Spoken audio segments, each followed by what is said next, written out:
한 중년 여성이 거실에서 TV를 보면서 여유로운 시간을 보내고 있습니다.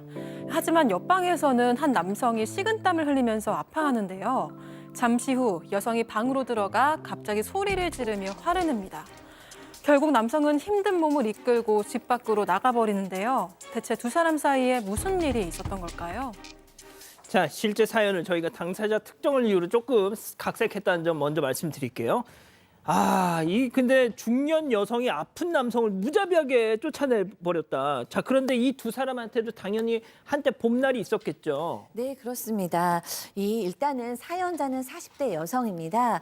이 홀어머니 밑에서 자랐어요. 왜냐하면 엄마와 아버지께서 이혼을 하셔서 어머니께서 정말 막노동까지 하시면서 자녀를 잘 기르셨습니다. 그래서 이 여성이 대기업까지 입사를 했어요. 너무 회사를 잘 다니다가 거기서 이제 지금의 남편을 만나서 결혼도 했는데요. 근데 이 남편 역시도 어렸을 때 아버지께서 돌아가셔서 어머니 혼자서 이렇게 음식점 장사를 하면서 키웠어요. 그래서 둘의 공감대가 아주 깊었습니다.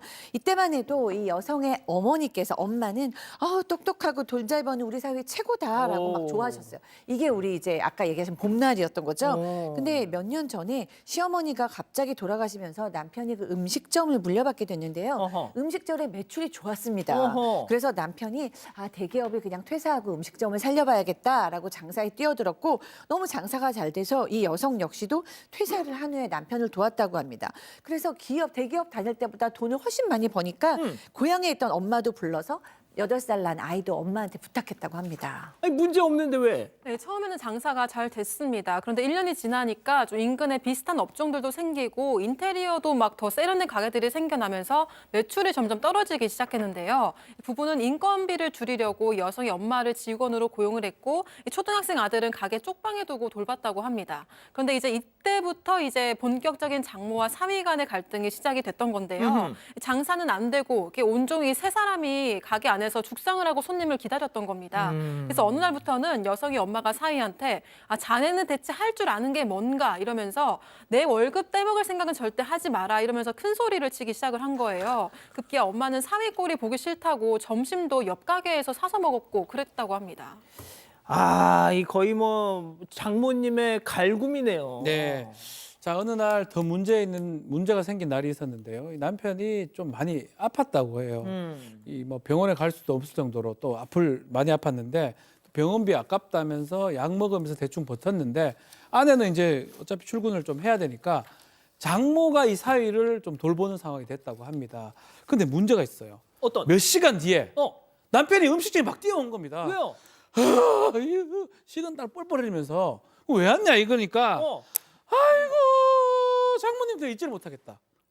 들들 볶은 겁니다. 세상에. 거기서 내 나이가 몇인데 니는 아파가지고 이게 뭐 하는 짓이고 내가 네 병간 해주려고 태어난 줄 아나? 자네 마이면 내 딸은 시원하게 살 낀데 비아냥거렸다고 해요. 세상에 장모님 잔소리가 환자를 벌떡 그래서 일어나게 했어. 일어나긴 일어났는데 식은땀 뻘뻘 흘리면서 음식점 뛰어왔고요. 결국은 어쩔 수 없이 출근한 거고 나중에 얘기 들어보니 이게 말이 안 된다 싶어서 엄마가 왜 그랬냐 이러니까 맞아. 엄마가 그런 말 한 적 없는데 박서방 왜 이러나 이렇게 얘기했다고 합니다. 야, 이 진실 게임 가나요, 이거? 자, 팀장님. 자, 결국 근데 부부가 3년 만에 장사를 접게 됐다고요. 그렇습니다. 아무래도 돌아가신 시어머니의 빈자리에 컸기도 했고 장사가 쉽지 않습니다. 그래서 3년 만에 폐업을 하게 됐는데요. 여성은 일단은 다른 음식점 가가지고 알바를 했고 남편도 사실 일하기 위해서 사무직이라든지 아니면 현장직도 지원해보고 또 그리고 몸을 쓰는 일용직도 나가봤지만 일용직 나갔다가 하루 만에 크게 다쳤다는 거예요. 일용직도 아무나 하지는 못합니다. 그렇죠. 그러니까 여성 혼자서 외벌이로 지금 뭐 월세를 내야지 식대해야지 이런 식으로 힘들어 가고 있는데 결국 그러다 보니까 친정 엄마한테 드려 약속했던 용돈을 들 수가 없었던 거예요. 그랬더니 엄마는 뭐라 했냐면 야 니네 처음 약속한 거 틀리잖아. 뭐 하는 거야 이게 지금. 그러면서 딸한테 불같이 화를 냈고 사위를 향해서는 뭐라 했냐면 사위 너 10대 장모 용돈 떼먹는 사기꾼이야. 이런 식으로 막말을 했다고 합니다. 이런. 사기꾼이 된 거예요 졸지에. 그러니까 장모는 또 집안에서 사위를 받으실 때마다 자존심을 깎는 말 막 내뱉었나 봐요. 자존심이 참 상합니다. 왜냐하면 장모가 사위한테 함부로 말하면 기분 나쁘거든요. 그런데 그리고 또 딸을 보면서도 너만 보면 속이 지금 부글부글 끓어. 이렇게 되니까 딸은 이제 안 되겠다 싶어가지고 뭐라 했냐면 내가 빚을 내서라도 엄마 밀린 용돈을 드릴 테니까 엄마 제발 고향집으로 돌아가 계세요. 이렇게 말했던 것이죠. 하지만 친정 엄마는 돌아갈 생각이 없었습니다. 그날 밤 기어이 또 사고를 치고 말았습니다. 네, 친정엄마가 집 근처 편의점에서 이렇게 깡소주를 먹고 집으로 돌아왔는데요. 평소 엄마가 이제 술을 마시면 좀 폭력적이고 거칠어졌다고 합니다. 그래서 딸이 엄마를 재우려고 했는데 엄마는 아예 거실에 이 술상을 차려놓고 혼술을 시작을 했습니다. 사위가 이걸 보고 장모의 이렇게 비위를 맞추려고 술을 따라드리면서 제가 많이 부족해서 속상하시죠. 죄송합니다. 이렇게 조심스럽게 말을 꺼냈는데 그 순간 이제 장모가 눈에 불을 켜고 사위를 향해서 막말을 쏟아내기 시작한 겁니다. 이제 내 딸이 너 같은 한심한 남자는 살 줄 몰랐다. 네가 가장 웃기지 마라. 너 같은 건 식충이다. 사기꾼 식충이. 이렇게 정말 심한 이야기들을 쏟아내기 시작했다고 합니다. 자, 활화산 장모 역할은 박상희 교수, 백수 사위 역할은 박지원 변호사, 그리고 딸 역할은 백다희 아나운서. 자, 별별 극장 레디 액션. 그 좋은 대기업 다 때려치도 음식점까지 말아먹어? 자네가 그러고도 가장이야? 이 식충아! 아이 진짜 장모님 진짜 그러는 거 아닙니다. 대기업 다닐 때는 뭐 예쁜 사이고 뭐 장사만 식충이 뭡니까 사위한테? 자네는 거울도 안 보나? 뭐 벌레입니까 제가? 예쁘기는 뭐가 예뻐? 우리 둘째 사위 은배는 직업도 경찰이고 몸도 좋은데 너는 안 돼. 나이 많잖아요. 뭐 그런 말을 좀 하십니까? 어? 뒤로 빼시네. 그거 뭐 그만하고 들어가서 자요 그냥. 뭐야? 네가 뭔들 나한테 자라 말아야 이게 진짜. 엄마, 지금 사위 얼굴에 소주잔을 부으면 어떡해? 진짜 너무한 거 아니야? 야, 괜찮아? 안 괜찮지? 진짜 너무한 건 너랑 너야. 너 한 살이라도 다해. 너 한 살이라도 젊을 때 빨리 이혼해. 뭔 소리 하십니까?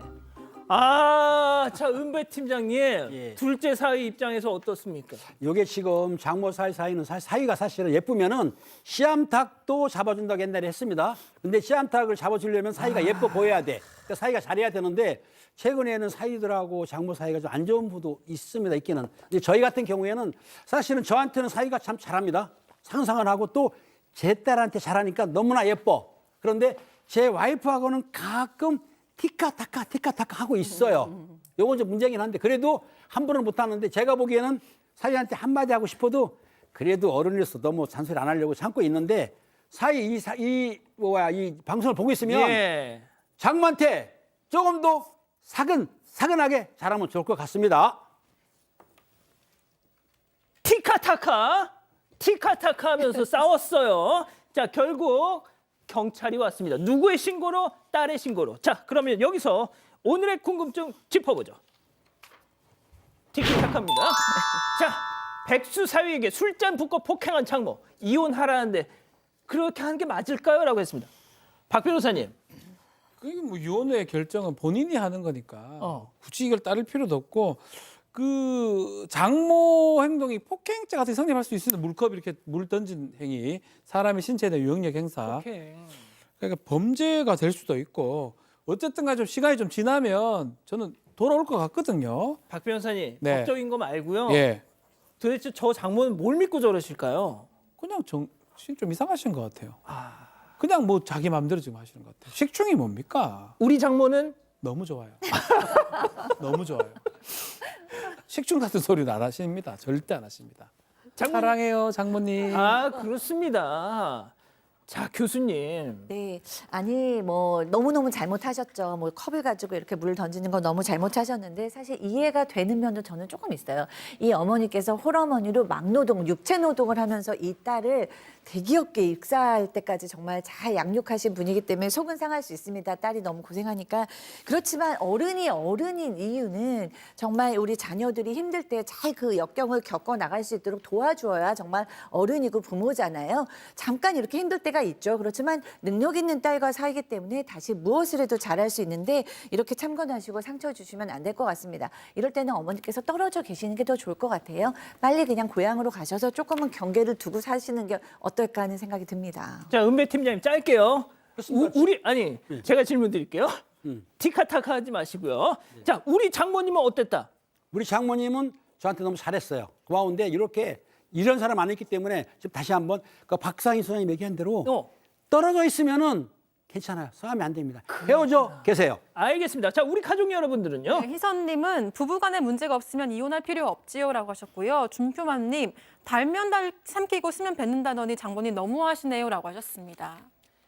아니, 아직도 구독을 안 했다고? 구독? 어떻게 하는데? 아이고, 여기 누르면 된다. 여기 빨리 좀 눌러라. 빨리 눌러야겠다. 가족 여러분, 구독하기는 여기요.